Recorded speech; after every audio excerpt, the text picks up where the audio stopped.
നമുക്കൊരു chicken recipe ഉണ്ടാക്കി നോക്കിയാലോ. ഇതിന് വളരെ കുറച്ച് ഇൻഗ്രീഡിയൻസ് ആവശ്യമുള്ളൂ. പിന്നെ ഒരു സ്പെഷ്യൽ ചിക്കൻ റെസിപ്പി തന്നെയാണ് കേട്ടത്. ഇതിനായിട്ട് ഞാൻ എടുത്തിരിക്കുന്ന ഒരു 600 ഗ്രാം ചിക്കനാണ് കേട്ടോ. വളരെ ചെറിയ പീസസ് ആയിട്ട് കട്ട് ചെയ്തെടുത്തിട്ടുണ്ട്. ഇത് കൂടുതൽ ബോൺലെസ് ആണ് കേട്ടോ. കുറച്ച് മാത്രമേ എല്ലുള്ളൂ. ഇതിലേക്ക് ചേർക്കുന്നതിനായിട്ട് 200 ഗ്രാം ചെറിയ ഉള്ളി എടുത്തിട്ടുണ്ട്. 10-11 വെളുത്തുള്ളി എടുത്തിട്ടുണ്ട്. 12 വറ്റൽമുളകാണ് എടുത്തിരിക്കുന്നത്. ഇത് ചെറുതായിട്ട് കട്ട് ചെയ്തിട്ട് അതിന്റെ കുരു നമ്മൾക്ക് കളഞ്ഞെടുക്കണേ. പിന്നെ കുറച്ച് കറിവേപ്പില എടുത്തിട്ടുണ്ട്. പിന്നെ 2 ഇൻഗ്രീഡിയൻസും കൂടി ഉള്ളൂ ഇതിൻ്റെ അകത്ത് ചേർക്കുന്നത്. അത് ചേർക്കുമ്പോൾ പറയും. എനിക്കുള്ള ഉള്ളി ഒന്ന് കട്ട് ചെയ്തെടുക്കണം. വെളുത്തുള്ളി ചതച്ചെടുക്കണേ. പാൻ ചൂടായി വന്നിട്ടുണ്ട്. അപ്പൊ ഇതിലേക്ക് ഒഴിക്കുന്നത് നമ്മൾ നല്ലെണ്ണയാണ് കേട്ടോ. ഒരു 3 ടേബിൾ സ്പൂൺ ഒഴിച്ചു കൊടുക്കാം. അതുകൊണ്ടാണ് ഞാൻ പറഞ്ഞ സ്പെഷ്യൽ റെസിപ്പി ആണെന്നേ.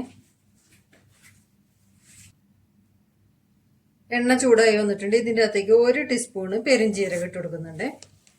മസാല ആയിട്ട് ഇത് മാത്രമേ ചേർത്ത് കൊടുക്കുന്നുള്ളേ. പെരിഞ്ചീരകം പൊട്ടി വന്നിട്ടുണ്ട്. അപ്പൊ ഇതിൻ്റെ അകത്തേക്ക് നമ്മൾ ചതച്ചിരിക്കുന്ന വെളുത്തുള്ളി ഇട്ട് കൊടുത്ത്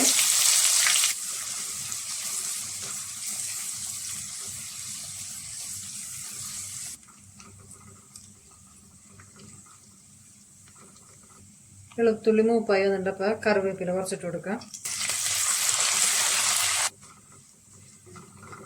കറിവേപ്പിലയും വെളുത്തുള്ളിയൊക്കെ മൂത്ത് വന്നിട്ടുണ്ട്. അപ്പോൾ എടുത്ത് വെച്ചിരിക്കുന്ന വറ്റൽമുളകും കൂടി ഇട്ട് കൊടുക്കുന്നുണ്ട്.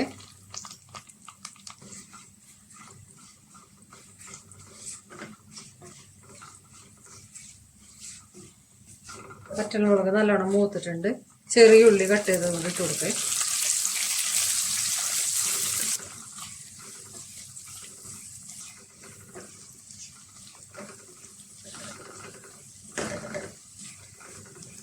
മുക്കാൽ ടീസ്പൂൺ ഉപ്പും കൂടി ഇട്ട് കൊടുക്കുന്നുണ്ട്.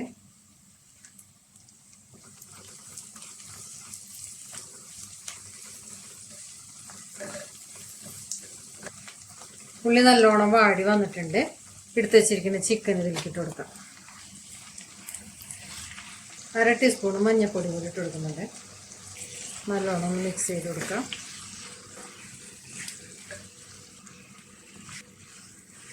ഈ റെസിപ്പി ഉണ്ടാക്കുമ്പോൾ നാടൻ ചിക്കൻ ഇട്ട് ഉപയോഗിക്കുക. നമുക്ക് എവിടെ നിന്ന് നാടൻ ചിക്കനൊക്കെ കിട്ടാൻ നല്ല ബുദ്ധിമുട്ടാണ്.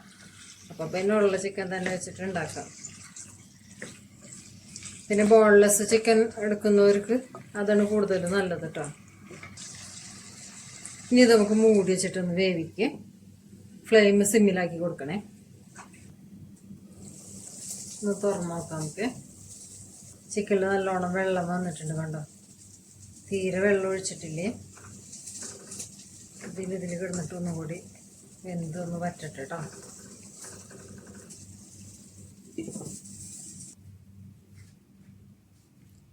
നമുക്കൊന്ന് തുറന്ന് നോക്കി. ഉള്ളിയൊക്കെ നല്ലോണം വെന്തുടഞ്ഞ് ചെറിയൊരു ഗ്രേവി ഉണ്ട് കേട്ടോ. അങ്ങനെ കുഴഞ്ഞിരിക്കുന്ന രീതിയിൽ ആയിട്ടുണ്ട്. അപ്പോൾ നമുക്ക് ഇത് ഓഫ് ചെയ്യാം കേട്ടോ. ജസ്റ്റ് ഒന്ന് ഉപ്പൊക്കെ ഉണ്ടോ നോക്കി. ഉപ്പും എരിവൊക്കെ ഉണ്ട് കേട്ടോ ആവശ്യത്തിന്. വളരെ ഈസി അല്ലേ ഇത് ഉണ്ടാക്കിയെടുക്കാനായിട്ട്.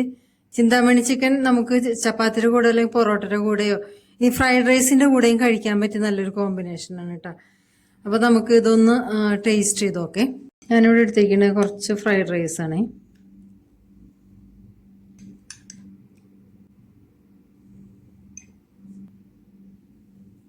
ഇതങ്ങനെ നല്ല സോഫ്റ്റായിട്ട് കണ്ട വെന്ത്.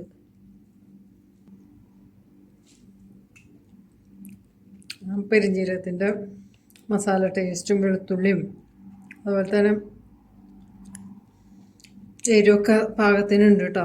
വറ്റൽമുളക് ഇങ്ങനെ ഇട്ട് വേവിച്ചതായാലും ഒരു പ്രത്യേക ടേസ്റ്റ് തന്നെ ഉണ്ടാ. പിന്നെ നമുക്ക് അത് ഇൻഗ്രീഡിയൻസ് ഒന്നും ഇല്ലല്ലോ, പെട്ടെന്ന് ഉണ്ടാക്കിയെടുക്കാവുന്നതാണ്.